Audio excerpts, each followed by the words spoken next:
이스라엘 사람들에게 전해지는 아주 어여쁜 동화가 있습니다. 그 동화, 아이들에게 가르쳐주는 동화입니다. 내용은 이렇습니다. 하나님께서 각양각색의 동물을 만들어서 산과 들과 바다에 다 풀어놓았습니다. 그런데 유독히 새들이 불평이 많았습니다. 입이 뾰드렁하게 튀어나올 정도로 이것들이 불평을 하는 겁니다. 왜 다른 동물에게는 튼튼한 다리를 만들어 주시면서 왜 우리에게는 가느다란 두 다리만 만들어 주었어요? 이렇게 허약하게 만들었습니까? 이 불평입니다. 게다가 날개라고 하는 무거운 짐을 달아주어서 아주 힘듭니다.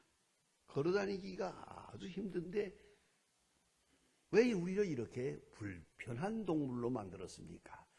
하나님 앞에 원망해서 입이 뾰로통하게 나왔답니다.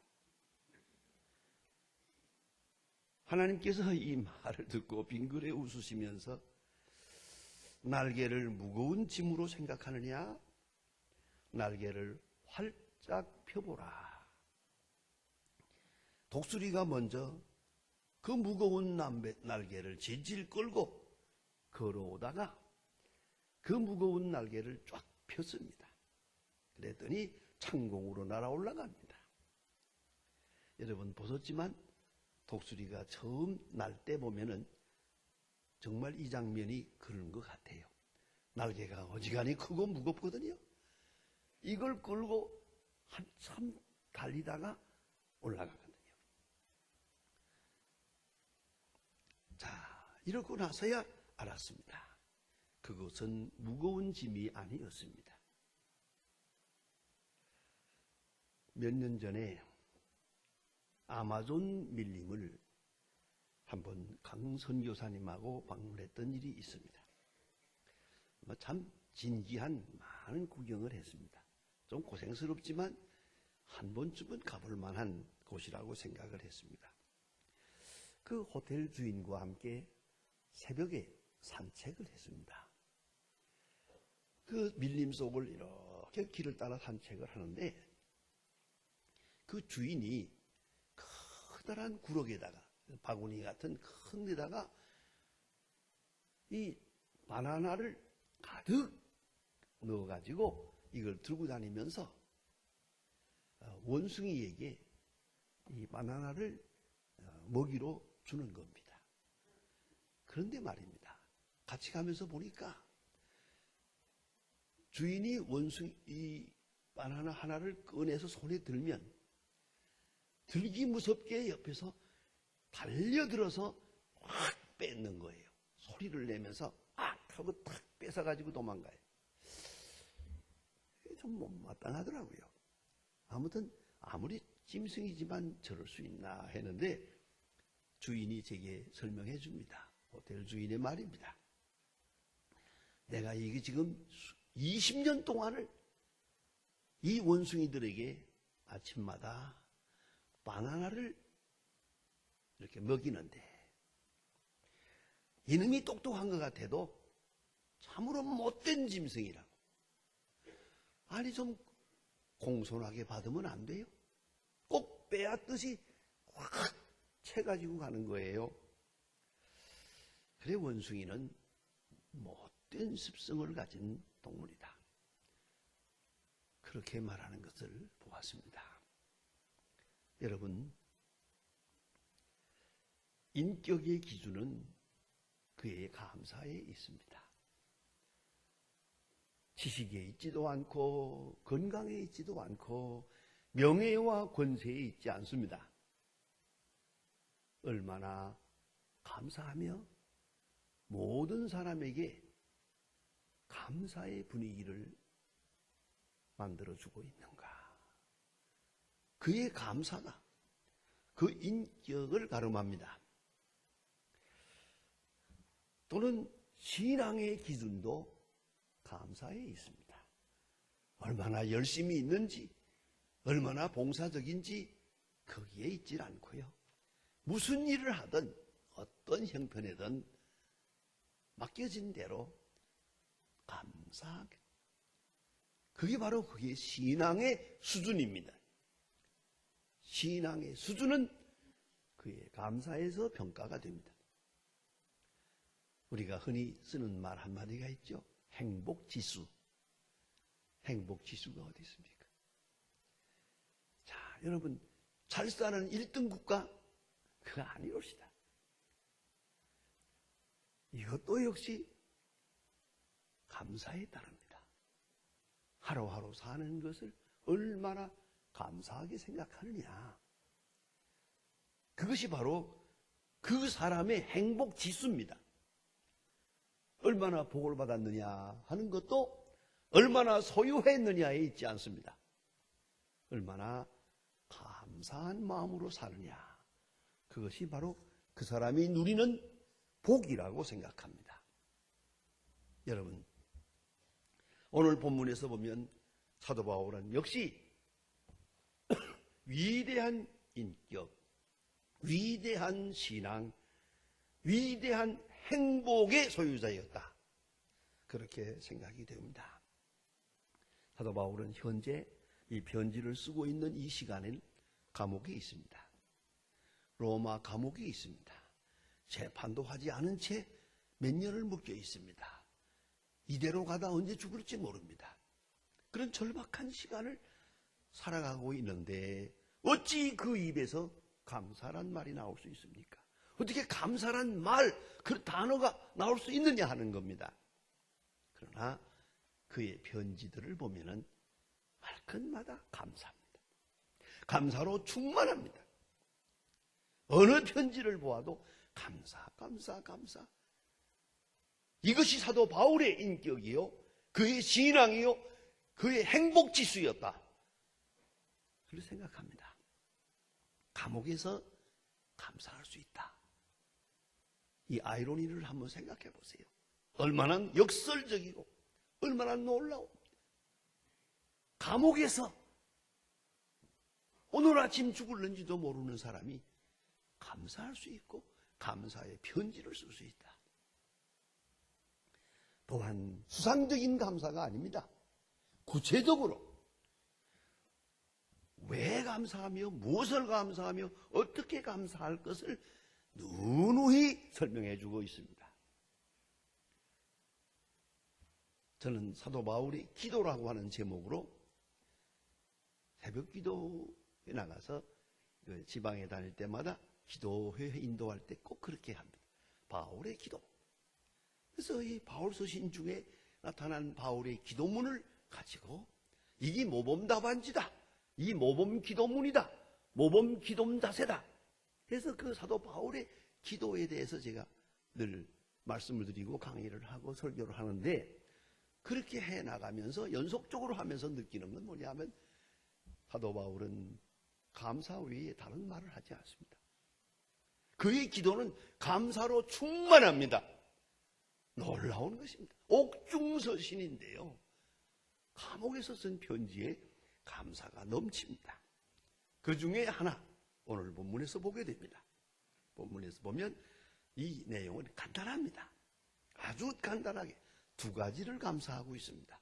여러분, 오늘도 우리가 여러 가지를 감사해야겠지만은 그러나 그 너무 복잡하면 그 내용이 중실치를 못해요.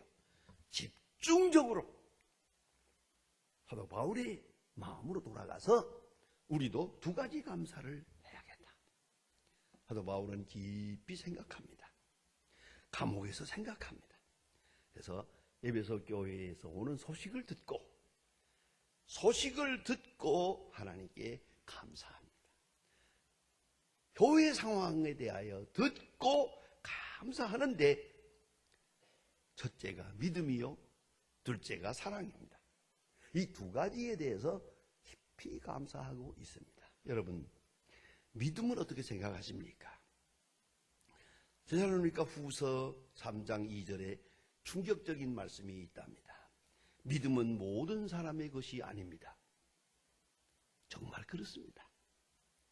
선교를 하는 사람, 목회를 하는 사람, 교육을 하는 사람, 봉사하는 사람의 마음속에, 아니 사회생활하는 사람 속에도 꼭 같습니다. 믿음 참 귀한 것입니다.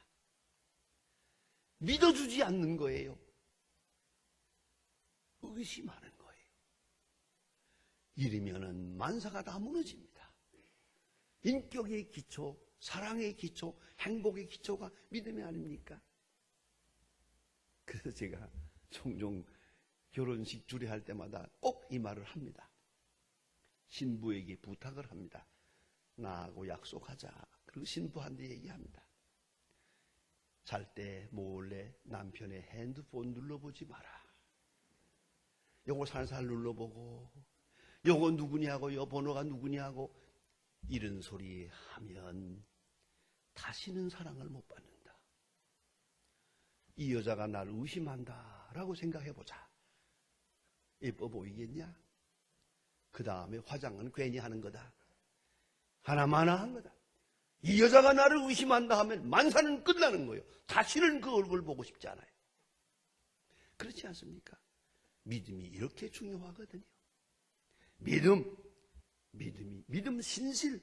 진실과 믿음이 깨지면 기초가 무너지는 거거든요. 그런데 말입니다. 여러분, 남에게 믿음을 줄 수 있습니까? 저 사람에게 없는 믿음을 가지게 할 수 있냐고요. 참 어려운 일입니다. 어떻게 하면 믿겠습니까? 어떻게 하면 믿을 수 있을 것 같습니까? 자, 어머니는 자식을 사랑해요. 근데 자식은 사랑받은 일이 없답니다. 어떻게 하면 믿음을 줄 수 있습니까? 남을 믿게 한다는 것, 믿음 준다는 것, 우리 사회생활에서도 참 어렵습니다. 인간관계에서 제일 어려운 게 믿음입니다. 자, 그런데 하나님을 믿는 믿음 더더욱 귀합니다. 우리는 목회에서 경험합니다. 사도 바울도 그의 선교 사업에서 경험합니다. 똑같이 설교했어요. 똑같이 전도했어요. 더 정성을 다해서 애썼어요. 어떤 사람은 딱 한마디 듣고 믿음을 가지는데 어떤 사람은 몇 년을 두고 해도 믿음이 안 생겨요. 미안합니다만 교회 수십 년 나오고도 믿음 없어요. 간간히 하는 말 보면 믿음이란 믿자도 없어요. 어떻게 이럴 수 있나? 이제 뭘 믿고 살았나? 믿음은 어느 구석에 있나? 이렇게 생각될 때가 많아요. 믿음이 너무 없어요. 이건 사도 바울은 이래서 하는 말이에요. 믿음은 모든 사람의 것이 아닙니다. 같은 자리에서 말씀 들었다고 다 믿는 게 아니고 같은 사건의 경험이 있다고 해서 다 믿는 게 아니에요. 믿는 사람만 믿어요. 이거 얼마나 중요한 교훈입니까? 동시에 사도 바울은 말합니다. 에베소 2장 8절에서 말합니다. 믿음은 하나님의 선물이라고. 하나님이 주시는 선물이에요. 말씀도 선물이고 객관적 선물이요. 믿음은 주관적 선물이요. 이 두 가지. 말씀을 주시고 믿음을 주시고. 말씀만 준다고 되는 게 아니에요. 문제는 믿음을 주셔야 돼요. 믿음은 선물이다. 여러분, 세월을 살아가면 갈수록 절절하게 느끼는 것이 바로 이겁니다. 믿음은 선물이다. 얼마나 귀한 실제적인 말씀인지 모르겠습니다. 그런 거로 사도 바울은 말합니다. 믿음, 하나님께서 너희들에게 믿음을 주었다. 내가 너희들하고 만나서 잠깐 만났지만은 하나님께서 믿음을 주었다. 믿음의 소식을 듣고 하나님께 감사해. 여러분, 믿음보다 귀한 게 어디 있습니까? 믿음은 베드로서에 보면 금보다 귀하다고 그랬어요. 돈이 문제입니까? 건강이 문제입니까? 명예가 문제입니까? 믿음이에요.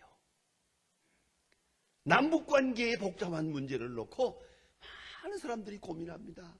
이거 뭔가 해결의 길이 있어야겠는데, 그래서 언젠가는 시카고 대학 교수들이 모여 앉아가지고 특별 시간을 내서 자, 이거 남북 문제 우리가 멀리 볼 게 아니라 좀 어떻게 우리도 좀 연구를 좀 해보자. 나름대로 며칠을 두고 세미나를 하면서 연구해 봤대요. 남북 문제, 믿음이 문제입니다. 믿지 않는 거예요. 아야 믿지 아니하기로 결심을 했어요.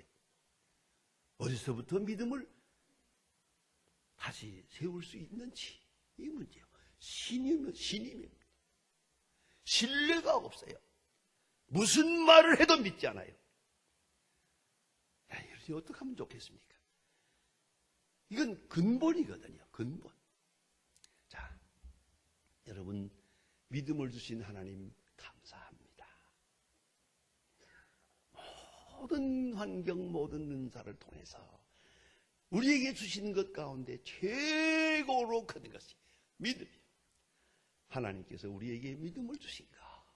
이만큼의 믿음을 주신 거 감사합니다. 전 아침에 여기 와서 이렇게 강단에 오를 때마다 생각합니다. 이 주일날 아침 7시 반이 어려운 시간이거든요, 사실은. 그러나 이렇게 이만큼의 믿음을 가지고 이 교회에 나오시는 여러분들에게 정말 감사합니다. 하나님께서 여러분의 마음속에 이만큼의 믿음을 주셨어요. 그 믿음을 인해서 감사합니다. 여러분, 자녀들을 보든가 형제를 보든가 이웃을 보든가 우리가 감사할 것이 많겠지만 그 모든 것 중에 믿음을 주신 하나님 감사합니다. 두 번째는 사도 바울은 말합니다. 사랑을 주신 감사합니다. 너희들 사이에 사랑이 있다. 그것을 감사한다고 했어요. 사랑을 알고 사랑을 느끼고 용서받고 용서하고 사랑하는 마음, 서로 사랑하는 걸 볼 때 감사하죠. 우리 부모들은 형제 간에 사랑하는 걸 볼 때 감사하죠. 자녀들 간에 사랑하고 이웃 간에 사랑하는 사랑이 점점 깊어지고 사랑이 더 성숙하고 사랑의 영역이 넓어지는 걸 볼 때 감사하죠. 건강을 인해 감사한 거 그건 초보적인 거예요. 사랑하는 사람이 되는 걸 보았어요. 이제부터 사랑하는 사람이 됐어요. 사랑을 아는 사람이 됐어요. 그런 거로 감사한 거예요. 사랑하게 된 것, 그리스도의 사랑을 알고 그것을 형제의 사랑으로 이렇게 발전시키는 걸 보고 서로 성도 간에 사랑하는 걸 볼 때 감사해요. 사도 요한도 말합니다. 너희들 가운데 사랑이 있는 것을 보고 이보다 더 행복할 수가 없다. 그래요. 우리가 성숙한 인격으로 볼 때 사랑이 점점 깊어지는 거, 사랑이 커지는 거, 사랑의 확산을 보면서 감사한 거죠. 반대로 슬픈 일이 있다면 사랑의 불이 꺼져요. 사랑이 없어요. 결혼을 했는데 사랑은 없어요. 슬픈 얘기죠. 그런데 세월이 갈수록 점점 사랑이 깊어지는 걸 볼 때 하나님 앞에 감사하게 된다는 것이죠. 그런데 이상하게도 이 사랑은 많은 시련을 통해서 많은 사건을 통해 이 부딪힐 때마다 사랑이 깊어져요. 그런 거 많이 봐요. 가끔 드라마를 보면은 이거 두 사람이 서로 좋아하긴 하는데 뭐 이거 그러다 자꾸만 삐걱거리고 저 부딪히도 많아요. 일이 오해가 되고 이런 문제가 많아요. 한참 문제가 저 사람들 제가 아무래도 안 되겠는데 하고 느낄 때 내 마음에 증거가 와요. 사건 나겠구만. 꽝 하고 사사고가 나니까 둘러엎고 가더라고요. 열심히 사랑하더라고요. 사랑하게 하시는 역사가 이론과 철학이 아니에요. 모든 사건과 모든 시련이에요. 그래서 전쟁 25시 가장 어려운 형편에 비로소 사랑은 그 속에서 이루어지는 것, 순수해지는 것이에요. 제가 6.25 전쟁 때 겪은 얘기입니다. 너무 생생하기 때문에 이건 제겐 중요한 경험입니다. 지뢰밭을 지나가다가 지뢰가 터지면서 그냥 사람의 몸이 공중에 떠내립니다. 그러면서 다 부러지고 이러는데 한 청년이 두 눈을 잃어버렸어요. 눈 알이 빠져나갔어요. 그래서 이제 실명자가 되게 됐는데 의사가 말하기를 수술은 하겠지만 아무래도 시력을 가질 수는 없겠다고 이랬습니다. 이 청년은 말하기를 그러면은 그냥 죽도록 내버려 두세요. 저 시각장애자로 살고 싶지 않습니다. 몸부림을 쳤어요. 그러나 의사는 말합니다. 생명은 소중한 것이야. 그런 소리 하는 거 아니라고. 다행히 생명엔 지장이 없으니 내가 수술을 해주겠노라고 수술을 했어요. 수술을 받고 마지막에 이 붕대를 풀 때 의사가 말하기를 자네는 분명히 실명될 수밖에 없었는데 너를 위해서 안구를 제공해 주는 자가 있었어. 그래서 다른 사람의 눈을 내게 하나 넣어서 잘 되면 눈 하나는 잘 볼 수 있을 거라고. 그러니까 또 얘기하더랍니다. 애꾸 눈으로 사느니 죽는 게 낫지. 그러더랍니다. 이 사람아, 너를 위해서 애꾸 눈이 된 사람이 있는데 어찌 그런 말을 하느냐. 그리고 붕대를 풀었어요. 다 풀어줄 때 뿌옇게 보이기 시작합니다. 점점 환하게 보이는데 앞에 어머니가 서 있습니다. 어머니의 눈 하나가 없습니다. 그걸 보고 이 청년은 그 앞에 무릎을 꿇고 어머니 일생 감사하며 살겠습니다. 일평생의 이 은혜를 보답하겠습니다. 여러분, 어려운 사건, 어려운 시련, 힘에 지나치는 많은 시련이 있지만 이 모든 사실을 통해서 사랑이 굳어지고 사랑이 전달되고 사랑이 믿어지는 거예요. 매튜 박스의 오리지널 블레싱이라고 하는 유명한 책이 있습니다. 그 속에서 말합니다. 축복받은 존재 인식이 있어야 한다. 축복 중에 가장 큰 복은 내가 축복받은 존재라는 것을 아는 거예요. 그걸 믿는 거예요. 그러기 위해서는 둘째는 자기 자신을 깨끗이 비워야 한다. 겸손하고 또 비우고 온유하고 그럴 때만이 사랑을 할 수 있는 사람이 된다. 그리고 자신에게 주어진 창조성에 대한 고귀함을 항상 확인해야 한다. 그리고 믿음으로 변화된 삶을 살아가며 그대로 살아갈 수 있는 훈련이 필요하다. 그래요. 감사는 일시적인 게 아니에요. 이것도 훈련이 필요해요. 감사를 배우고 감사를 익히고 계속 훈련해 나가야 엄청난 일에도 감사할 수가 있는 거예요. 이게 하루아침에 결심으로 되는 게 아니에요. 연습입니다. 훈련입니다. 그리고 습관입니다. 여기까지 가야 합니다. 오늘 성경 말씀은 이렇게 결론을 짓습니다. 감사하기를 그치지 아니한다. 감사하기를 그치지 아니한다. 우 마오마이 유카리스티사스. 이 유명한 말입니다. 쉬지 않는다 그 말이에요. 쉬지 않는다, 그치지 않는다. 멈출 수 없다. 말리지 못한다. 절대적이에요. 그런 감사. 이런 감사가 충만할 때 그 감사를 쉬게 할 수가 없어요. 감사를 멈출 수가 없어요. 모든 것을 감사로 하게 받아들이고 감사로 극복하기 때문에 이 사람의 마음에는 감사 외에 어떤 것도 거기에 침입하지 못합니다. 그치지 아니하는 감사, 쉬지 아니하는 감사, 이런 절대 능력의 감사, 이것이 있을 때 이 세상을 아름답게 볼 수 있으며 범사에 감사할 수 있는 것이옵시다. 감사는 곧 능력입니다. 기도하십니다. 하나님 아버지, 이날 아침에도 주님 앞에 나와 1년 동안 받은 은혜를 깊이 생각하며 다시 한번 감사를 드립니다. 우리의 감사가 너무 순간적이었고 너무 조건적이었습니다. 주여, 사도 바울 그의 그 깊은 신앙에서와 같이 우리에게 주신 믿음을 인해 감사하고 우리에게 사랑하는 마음을 주신 것을 감사하고 그리고 사랑 안에 살게 됨을 깊이 감사할 수 있게 하소서.